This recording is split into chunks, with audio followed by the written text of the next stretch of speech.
আসসালামু আলাইকুম। আমন্ত্রণ বাংলা ভিশন সংবাদে, আপনাদের সাথে আছি আমি ফাতেমা জান্নাত আইরিন। প্রার্থীকে প্রার্থী হিসেবে বিবেচনা করতে হবে, দলমত নির্বিশেষে সবার সাথে সমান আচরণ করতে সরকারি কর্মকর্তাদের নির্দেশ দিয়েছেন প্রধান নির্বাচন কমিশনার KM নুরুল হুদা। নির্বাচনী প্রশিক্ষকদের প্রশিক্ষণ কর্মশালায় তিনি এ মন্তব্য করেন। এবছর রেকর্ড সংখ্যক মনোনয়নপত্র দাখিল হয়েছে উল্লেখ করে সিইসি বলেন, এটি অংশগ্রহণমূলক নির্বাচনের প্রথম ধাপ। অবাধ ও সুষ্ঠু নির্বাচনের জন্য নিরপেক্ষতা বজায় রাখতে সরকারি কর্মকর্তাদের নির্দেশও দেন KM নুরুল হুদা। তিনি বলেন, প্রতিদ্বন্দ্বিতা ও প্রতিযোগিতামূলক নির্বাচনের জন্য ইসির প্রত্যাশা পূরণ হয়েছে। মনোনয়নপত্র জমা দেওয়ার সময় সব প্রার্থীর আচরণবিধি মেনে চলেছে বলে জানান তিনি। বলেন, এটি ভালো নির্বাচনের জন্য শুভ লক্ষণ। সিরাজগঞ্জ ও বাগেরহাটের সড়ক দুর্ঘটনায় 2 শিক্ষক সহ 4 জন নিহত হয়েছে, আহত হয়েছে 2 জন। সিরাজগঞ্জের সয়দাবাদে 2 ট্রাকের মুখোমুখি সংঘর্ষে 2 জন নিহত ও 2 জন আহত হয়। পুলিশ জানায়, রাত 1টায় বঙ্গবন্ধু সেতুর পশ্চিম সংযোগ মহাসড়কের সয়দাবাদ এলাকায় এ দুর্ঘটনা হয়। এতে ঘটনাস্থলেই 2 জন নিহত হয়। তাদের নাম পরিচয় জানা যায়নি বলে জানায় পুলিশ। এদিকে বাগেরহাটের মোল্লাহাটের ট্রাকের ধাক্কায় মোটরসাইকেল আরোহী 2 স্কুল শিক্ষক নিহত হয়েছেন। রাতে বাগেরহাট মাওয়া মহাসড়কের মোল্লাহাট উপজেলার জয়ডিহি কাহালপুর বিদ্যুৎ কেন্দ্রের সামনে এ দুর্ঘটনা ঘটে। নিহতরা হলেন মোল্লাহাট উপজেলার সরসপুর সরকারি প্রাথমিক বিদ্যালয়ের সহকারী শিক্ষক রফিকুল ইসলাম দুলাল এবং একই উপজেলার সরসপুর দক্ষিণপাড়া সরকারি প্রাথমিক বিদ্যালয়ের সহকারী শিক্ষক বাহারুল আলম মোল্লা। এবার আন্তর্জাতিক খবর। রিমান্ডে পাঠানো হয়েছে শ্রীলঙ্কার শীর্ষ সামরিক কর্মকর্তা রবীন্দ্র উইজে গুণেরত্নকে। তামিল বিদ্রোহ দমন অভিযান চলাকালে 11 যুবককে হত্যার ঘটনা ধামাচাপার অভিযোগ রয়েছে তার বিরুদ্ধে। হত্যা মামলার শুনানিতে হাজিরা দিতে এলে নৌবাহিনীর প্রধান অ্যাডমিরাল রবীন্দ্র উইজে গুণেরত্নকে আটক করা হয়। সামরিক পোশাক পরে অধস্তন কর্মকর্তা ও সমর্থকদের বহর নিয়ে কলম্বোর ম্যাজিস্ট্রেট কোর্টে যান তিনি। পরে জামিন আবেদন নাকচ করে আগামী 5 ডিসেম্বর পর্যন্ত তাকে রিমান্ডে পাঠায় আদালত। নভেম্বরের শুরুতে তার বিরুদ্ধে 3 দফা গ্রেফতারি পরোয়ানা জারি হয়।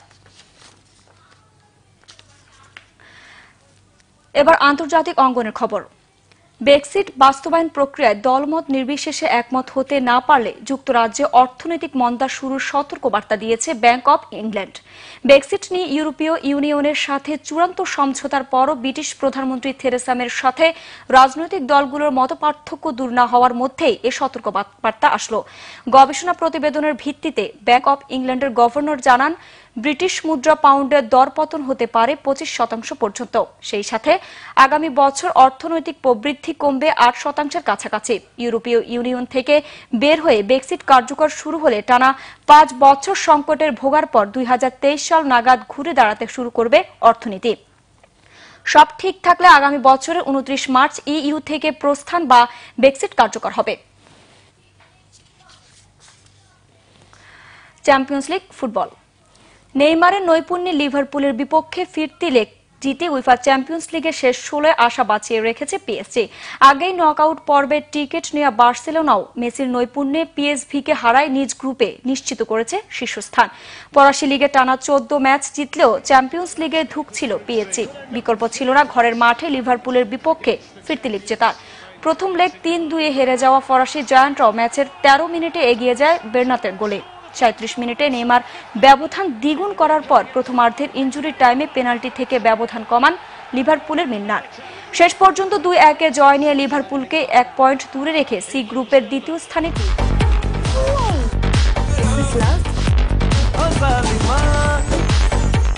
শাহিদ সম্পদের প্রযোজনায় স্যান্ডালিনা স্টার ওয়ার্ল্ড দেখবেন প্রতি বৃহস্পতিবার সন্ধ্যে 6:30।